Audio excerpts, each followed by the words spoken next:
Comme plusieurs autres femmes, Chibalonza, une trentaine, travaille dans cette carrière, cela fait 8 ans. Depuis que son mari est tombé malade, Chibalonza a été contrainte de se réfugier ici, au milieu des pierres. Elle devra braver la peur pour nourrir et scolariser ses 5 enfants. Un travail apparemment difficile, mais à moindre revenu. Elle doit transporter près de 6 sacs de gravier de 40 à 50 kg du haut vers les bas de la colline pour avoir un fil et gagner 800 francs congolais pour chaque fût rempli. Nilizala watoto. Nikaona sina iksi batasoma. Na sina iksi batakula. Sikukuwa na shamba kwe nilikuwaka. Ndio nikaona wenzetu bananza beba majiwe. Ndio nikasema omwena mimi niende kule niangalie iksi ndalia watoto yangu. Si elle veut casser et gagner plus, c'est dans ce tunnel qu'elle trouve son salut. Ici, tous les dangers sont à sa portée, comme l'explique l'ingénieur Louis-Pasteur Miango du département de géologie à l'Université officielle de Bukavu. Les risques géologiques qui sont là-bas, c'est par rapport à la stabilité de l'ouvrage. Parce que quand on extrait des pierres, la masse rocheuse n'est plus à son état initial. Il y a certaines contraintes qui sont en train d'être créées, liées à ce qui est au-dessus, qui risquent de tomber parce que ce qui était en train de soutenir a été extrait. Malgré ces dangers, les femmes ne désarment pas. D'autres encore sont aidées par leurs maris.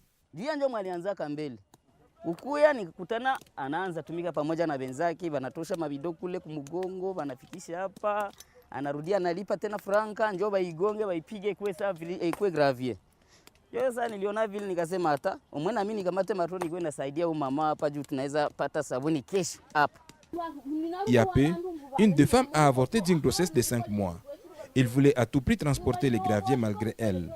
Docteur Olivier Nankouo est médecin gynécologue à l'hôpital général de Panzi. D'après une étude qu'il a menée sur le travail lourd des femmes en l'université évangélique en Afrique, il y a bien d'autres risques plus graves encore.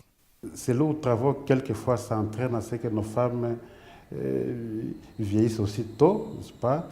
Et en vieillissant tôt, quelquefois, nous avons certaines pathologies en gynécologie, c'est-à-dire que les organes génitaux auront tendance aussi à s'extérioriser. Ce que nous appelons le prolapsus. Ça peut être la matrice qui a tendance à sortir dehors. Ça peut être la vessie. La vessie, c'est la poche qui contient les urines, qui peut avoir tendance à sortir dehors. Et aussi le rectum, donc la partie terminale de l'intestin. Ils auront des mains qui ne sont pas trop tendres, ça c'est une réalité, oui.